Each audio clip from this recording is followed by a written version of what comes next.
بسم الله الرحمن الرحيم.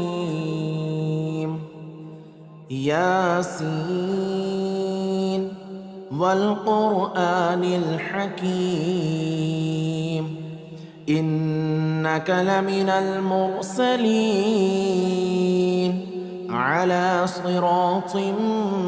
مستقيم تنزيل العزيز الرحيم لتنذر قوما ما أنذر آباؤهم فهم غافلون. لقد حق القول على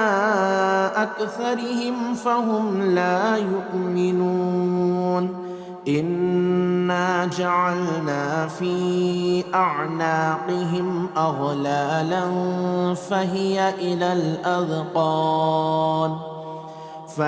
إلى الأذقان فهم مقمحون. وجعلنا من بين أيديهم سدا ومن خلفهم سدا فأغشيناهم فهم لا يبصرون. وسواء عليهم أأنذرتهم أم لم تنذرهم لا يؤمنون. إنما تنذر من اتبع الذكر وخشي الرحمن بالغيب فبشره بمغفرة وأجر كريم. إنا نحن نحيي الموتى ونكتب ما قدموا وآثارهم وكل شيء أحصيناه في إمام مبين. واضرب لهم مثلا أصحاب القرية إذ جاءها المرسلون إذ أرسلنا إليهم 2 فكذبوهما فعززنا بثالث فقالوا إنا إليكم مرسلون. قالوا ما أنتم إلا بشر مثلنا وما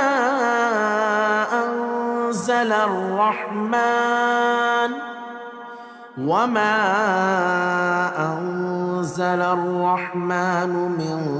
شيء إن أنتم إلا تكذبون. قالوا ربنا يعلم إنا إليكم لمرسلون وما علينا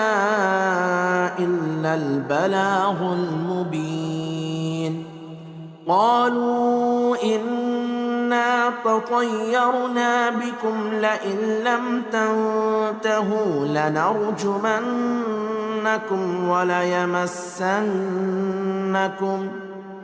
وليمسنكم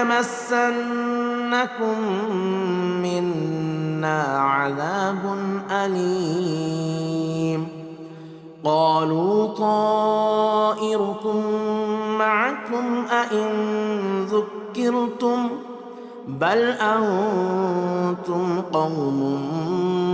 مسرفون. وجاء من أقصى المدينة رجل يسعى قال يا قوم اتبعوا المرسلين اتبعوا من لا يسألكم أجرا وهم مهتدون. وما لي لا أعبد الذي فطرني وإليه ترجعون أأتخذ من دونه آلهة إن يردني الرحمن بضر لا تغن عني شفاعتهم شيئا ولا ينقذون إني إذا لفي ضلال مبين إني آمنت بربكم فاسمعون قيل ادخل الجنة قال يا ليت قومي يعلمون بما غفر لي ربي وجعلني من المكرمين وما أنزلنا على قومه من بعده من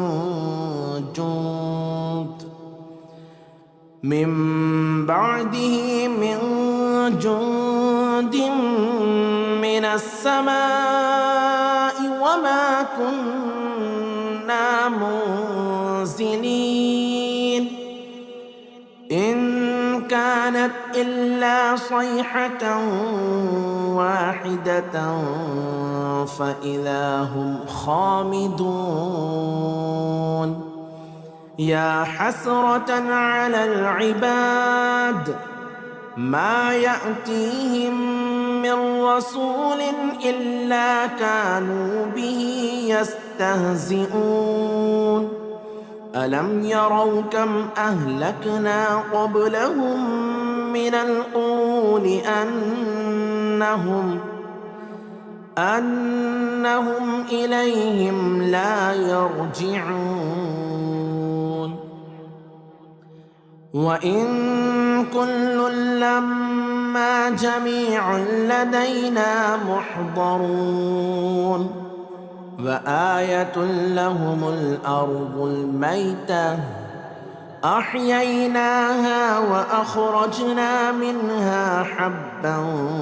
فمنه يأكلون وجعلنا فيها جنات من نخيل وأعناب وفجرنا فيها من العيون ليأكلوا من ثمره وما عملته أيديهم أفلا يشكرون سبحان الذي خلق الأزواج كلها مما تنبت الأرض ومن أنفسهم ومما لا يعلمون وآية لهم الليل نسلخ منه النهار فإذا هم مظلمون والشمس تجري لمستقر لها ذلك تقدير العزيز العليم والقمر قدرناه منازل حتى عاد كالعرجون القديم لا الشمس ينبغي لها أن تدرك القمر ولا الليل سابق النهار وكل في فلك يسبحون وآية لهم أنا حملنا ذريتهم في الفلك المشحون وخلقنا لهم من مثله ما يركبون وإن نشأ نغرقهم فلا صريخ لهم ولا هم ينقذون إلا رحمة منا ومتاعا إلى حين وإذا قيل لهم اتقوا ما بين أيديكم وما خلفكم لعلكم ترحمون وما تأتيهم من آية من آيات ربهم إلا كانوا عنها معرضين وإذا قيل لهم أنفقوا مما رزقكم الله قال الذين كفروا للذين آمنوا أنطعم من لو يشاء الله أطعمه إن أنتم إلا في ضلال مبين ويقولون متى هذا الوعد إن كنتم صادقين ما ينظرون إلا صيحة واحدة تأخذهم وهم يخصمون فلا يستطيعون توصية ولا إلى أهلهم يرجعون ونفخ في الصور فإذا هم من الأجداث إلى ربهم ينسلون قالوا يا ويلنا من بعثنا من مرقدنا هذا ما وعد الرحمن وصدق المرسلون إن كانت إلا صيحة واحدة فإذا هم جميع لدينا محضرون فاليوم لا تظلم نفس شيئا ولا تجزون إلا ما كنتم تعملون إن أصحاب الجنة اليوم في شغل فاكهون هم وأزواجهم في ظلال على الأرائك متكئون لهم فيها فاكهة ولهم ما يدعون سلام قولا من رب رحيم سلام قولا من رب رحيم وامتازوا اليوم أيها المجرمون ألم أعهد إليكم يا بني آدم ألا تعبدوا الشيطان إنه لكم عدو مبين وأن اعبدوني هذا صراط مستقيم ولقد أضل منكم جبلا كثيرا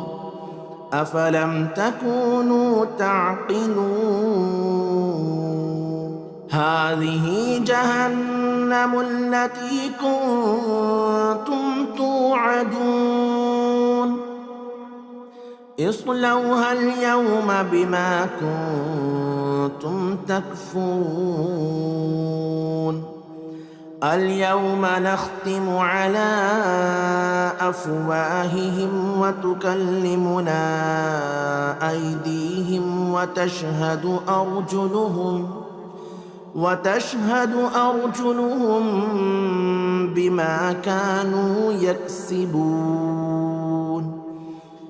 ولو نشاء لطمسنا على أعينهم فاستبقوا الصراط فأنى يبصرون ولو نشاء لمسخناهم على مكانتهم فما استطاعوا مضيا ولا يرجعون. ومن نعمره ننكسه في الخلق أفلا يعقلون. وما علمناه الشعر وما ينبغي له إن هو إلا ذكر وقرآن مبين لينذر من كان حيا ويحق القول على الكافرين. أولم يروا أنا خلقنا لهم مما عملت أيدينا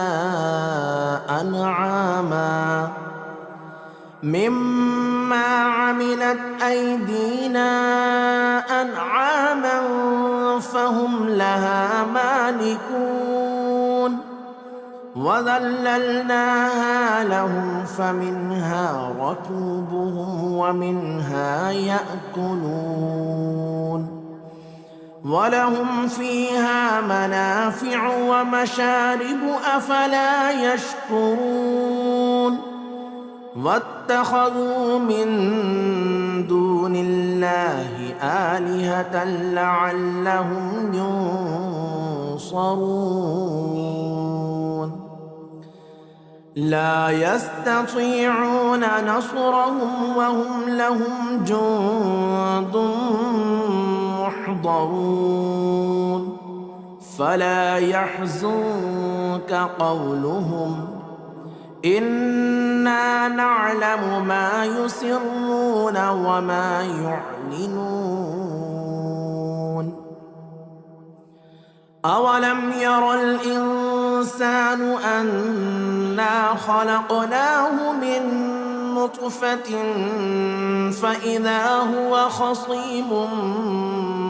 مبين. وضرب لنا مثلا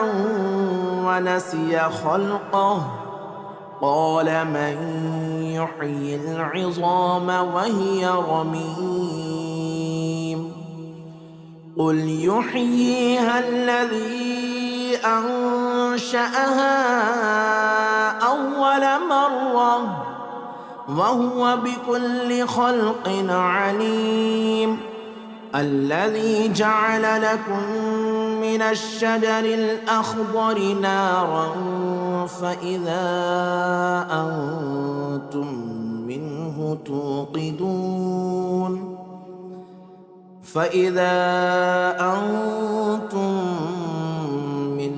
توقدون. أوليس الذي خلق السماوات والأرض بقادر على أن يخلق مثلهم بلى وهو الخلاق العليم. إنما أمره إذا أراد شيئا أن يقول له كن فيكون. فسبحان الذي بيده ملكوت كل شيء وإليه ترجعون. بسم الله الرحمن الرحيم. الرحمن علم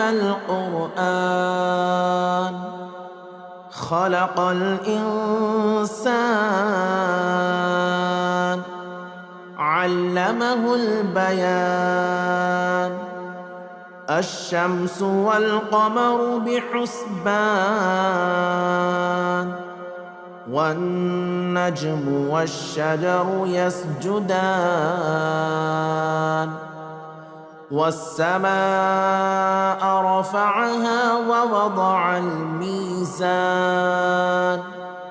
ألا تطغوا في الميزان وأقيموا الوزن بالقسط ولا تخسروا الميزان والأرض وضعها للأنام فيها فاكهة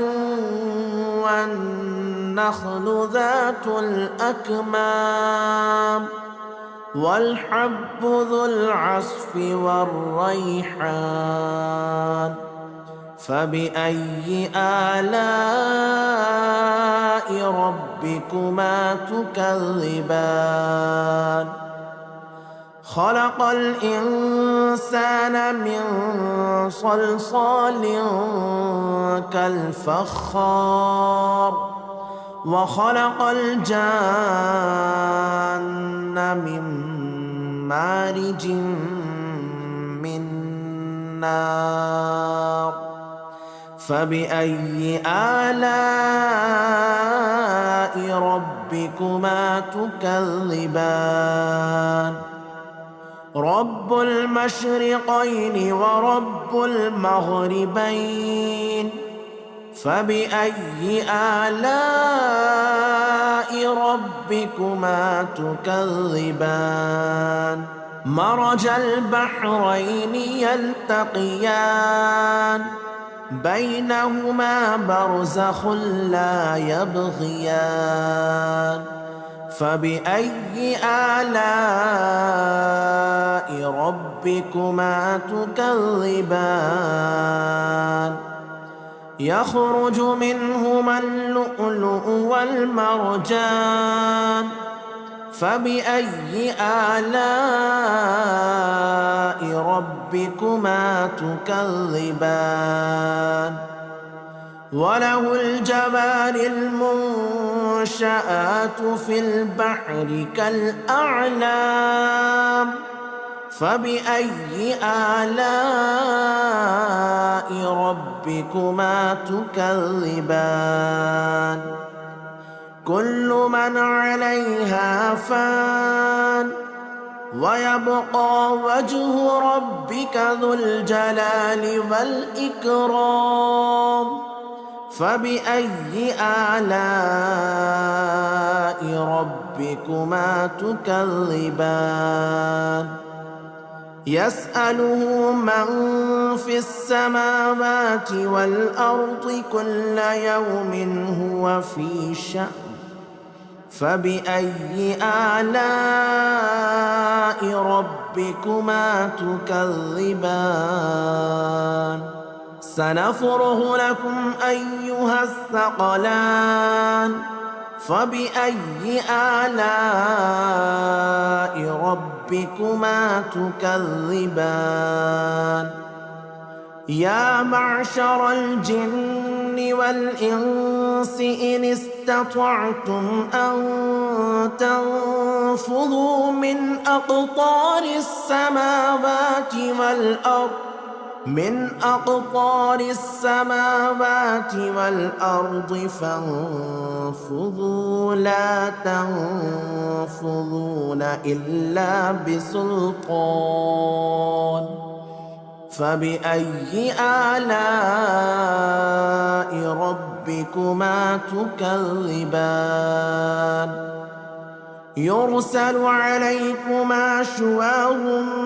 من نار ونحاس فلا تنتصران فبأي آلاء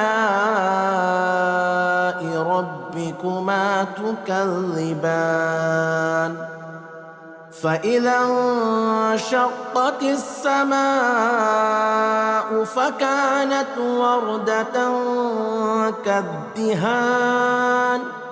فبأي آلاء ربكما تكذبان فيومئذ لا يسأل عن ذنبه إنس ولا جان فبأي آلاء ربكما ربكما تكذبان يعرف المجرمون بسيماهم فيؤخذ بالنواصي والأقدام فبأي آلاء ربكما تكذبان هذه جهنم التي يكذب بها المجرمون يطوفون بينها وبين حميم آن فبأي آلاء ربكما تكذبان ولمن خاف مقام ربه جنتان فبأي آلاء ربكما تكذبان ذواتا أفنان فبأي آلاء ربكما تكذبان فيهما عينان تجريان فبأي آلاء ربكما تكذبان فيهما من كل فاكهة زوجان فبأي آلاء ربكما تكذبان متكئين على فرش بطائنها من استبرق وجنى الجنتين دان فبأي آلاء ربكما تكذبان فيهن قاصرات الطرف لم يطمثهن إنس قبلهم ولا جان فبأي آلاء ربكما تكذبان كأنهن الياقوت والمرجان فبأي آلاء ربكما تكذبان هل جزاء الإحسان إلا الإحسان فبأي آلاء ربكما تكذبان ومن دونهما جنتان فبأي آلاء ربكما تكذبان مدهامتان فبأي آلاء ربكما تكذبان فيهما عينان نضاختان فبأي آلاء ربكما تكذبان فيهما فاكهة ونخل ورمان فبأي آلاء ربكما تكذبان فيهن خيرات حسان فبأي آلاء ربكما تكذبان حور مقصورات في الخيام فبأي آلاء ربكما تكذبان لم يطمثهن إنس قبلهم ولا جان فبأي آلاء ربكما ربكما تكذبان متكئين على رفرف خضر وعبقري حسان فبأي آلاء ربكما تكذبان تبارك اسم ربك ذي الجلال والإكرام بسم الله الرحمن الرحيم ياسين والقرآن الحكيم إنك لمن المرسلين على صراط مستقيم تنزيل العزيز الرحيم لتنذر قوما ما أنذر آباؤهم فهم غافلون لقد حق القول على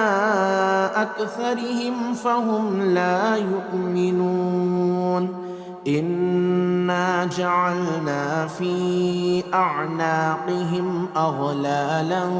فهي إلى الأذقان فهم مقمحون وجعلنا من بين أيديهم سدا ومن خلفهم سدا فأغشيناهم فهم لا يبصرون وسواء عليهم أأنذرتهم أم لم تنذرهم لا يؤمنون إنما تنذر من اتبع الذكر وخشي الرحمن بالغيب فبشره بمغفرة وأجر كريم إنا نحن نحيي الموتى ونكتب ما قدموا وآثارهم وكل شيء أحصيناه في إمام مبين واضرب لهم مثلا أصحاب القرية إذ جاءها المرسلون إذ أرسلنا إليهم 2 فكذبوهما فعززنا بثالث فقالوا إنا إليكم مرسلون قالوا ما أنتم إلا بشر مثلنا وما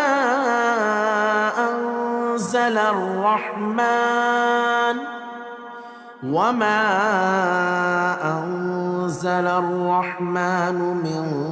شيء إن أنتم إلا تكذبون قالوا ربنا يعلم إنا إليكم لمرسلون وما علينا إلا البلاغ المبين قالوا إنا تطيرنا بكم لئن لم تنتهوا لنرجمنكم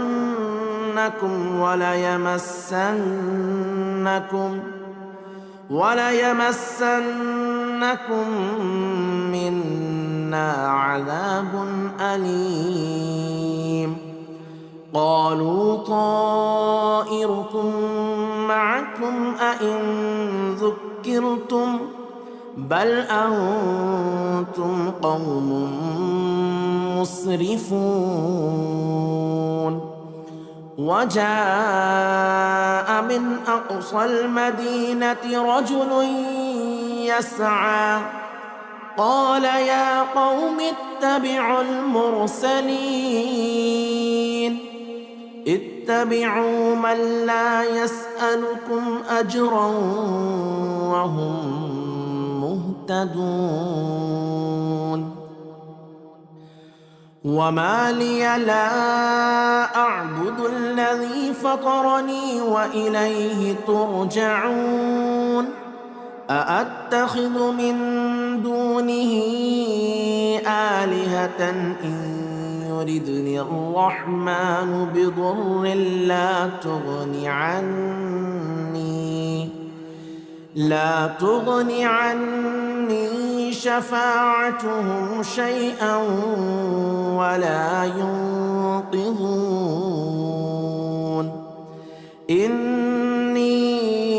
إذا لفي ضلال مبين إني آمنت بربكم فاسمعون قيل ادخل الجنة قال يا ليت قومي يعلمون بما غفر لي ربي وجعلني من المكرمين وما أنزلنا على قومه من بعده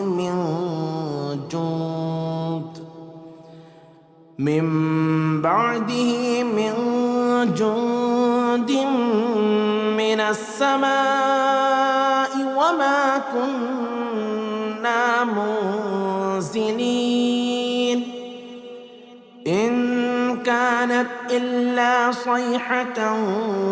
واحدة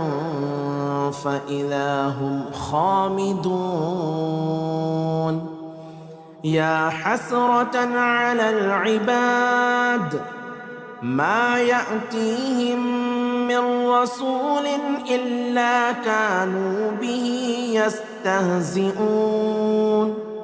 ألم يروا كم أهلكنا قبلهم من القرون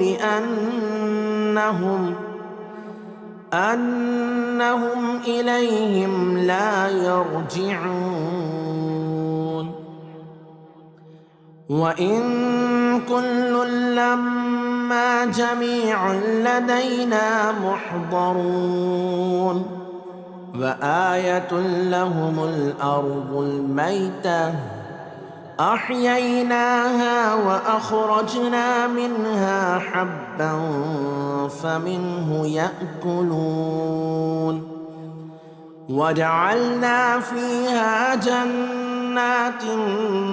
من نخيل وأعناب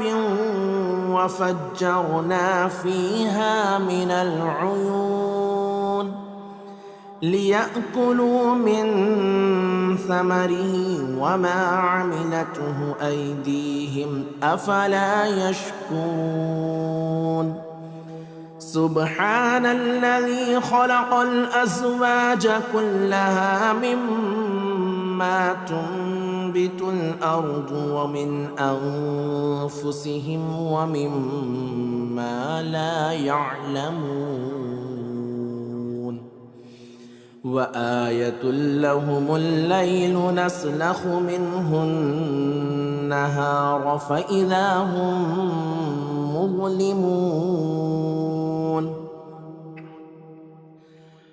والشمس تجري لمستقر لها ذلك تقدير العزيز العليم والقمر قدرناه منازل حتى عاد كالعرجون القديم لا الشمس ينبغي لها أن تدرك القمر ولا الليل سابق النهار وكل في فلك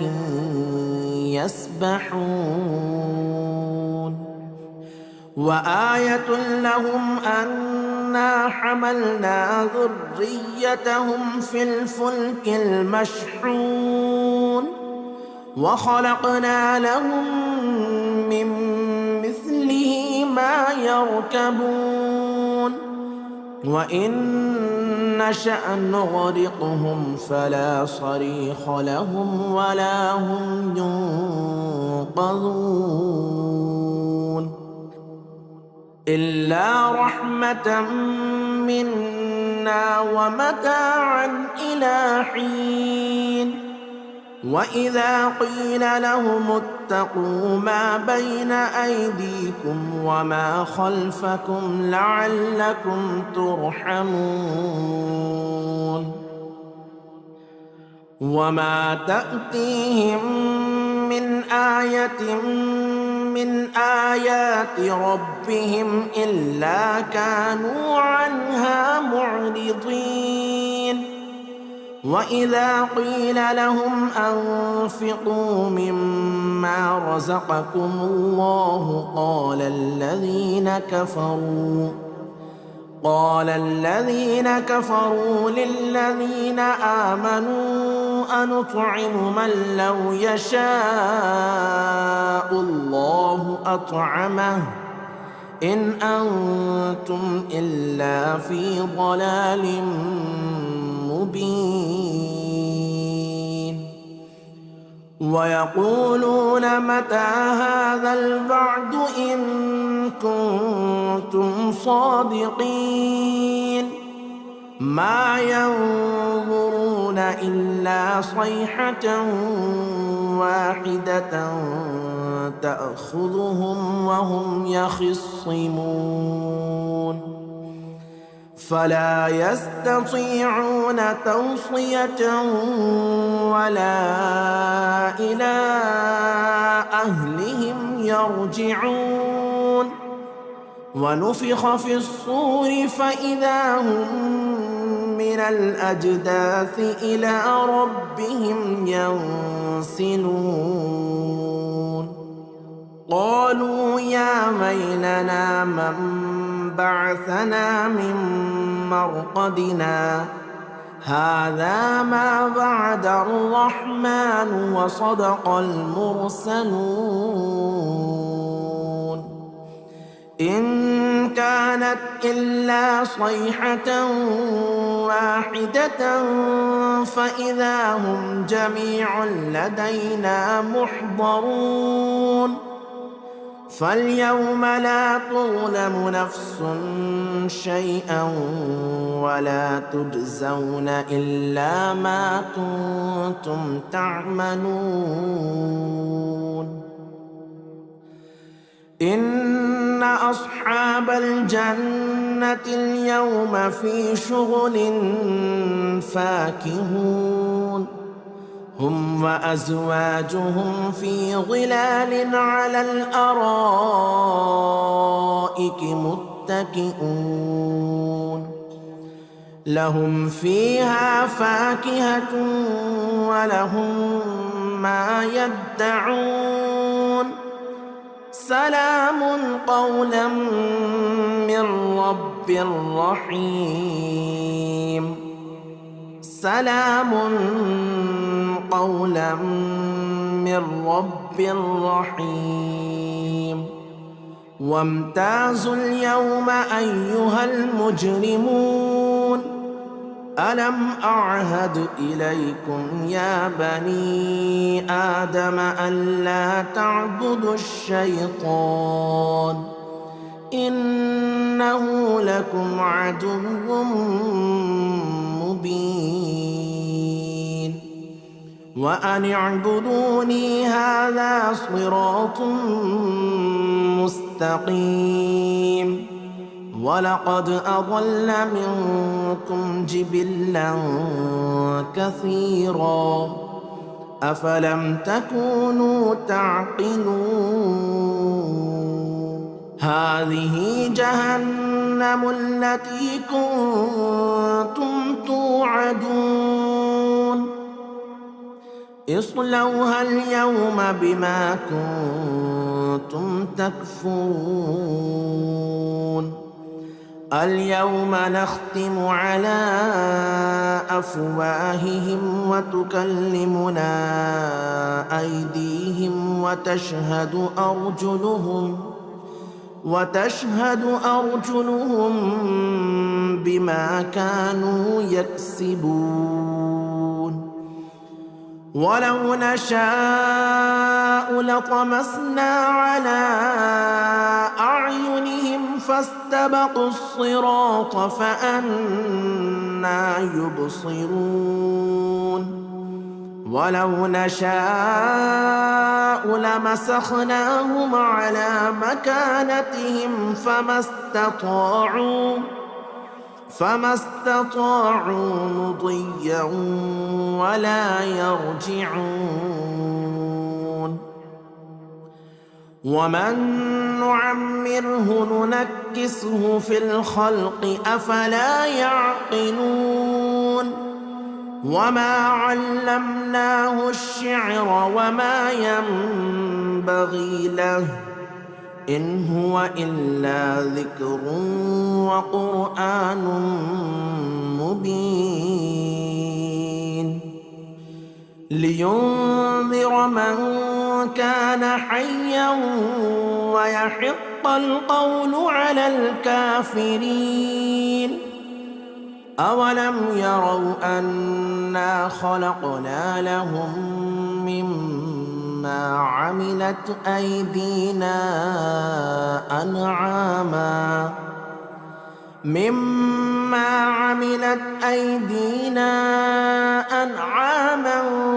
فهم لها مالكون وذللناها لهم فمنها ركوبهم ومنها يأكلون ولهم فيها منافع ومشارب أفلا يشكرون واتخذوا من دون الله آلهة لعلهم ينصرون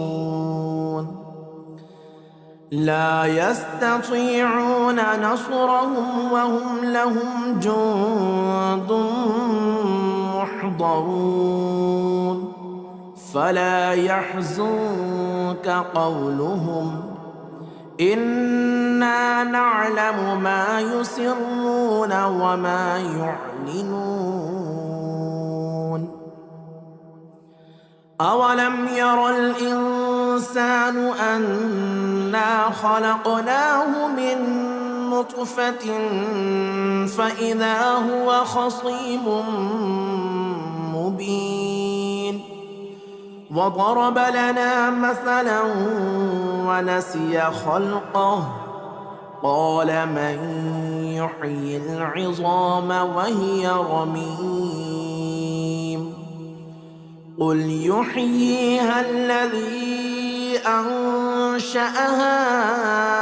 أول مرة وهو بكل خلق عليم الذي جعل لكم من الشجر الأخضر نارا فإذا أنتم منه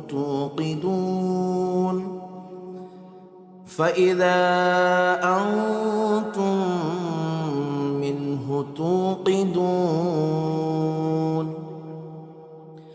أوليس الذي خلق السماوات والأرض بقادر على أن يخلق مثلهم بلى وهو الخلاق العليم إنما أمره إذا أراد شيئا أن يقول له كن فيكون فسبحان الذي بيده ملكوت كل شيء وإليه ترجعون.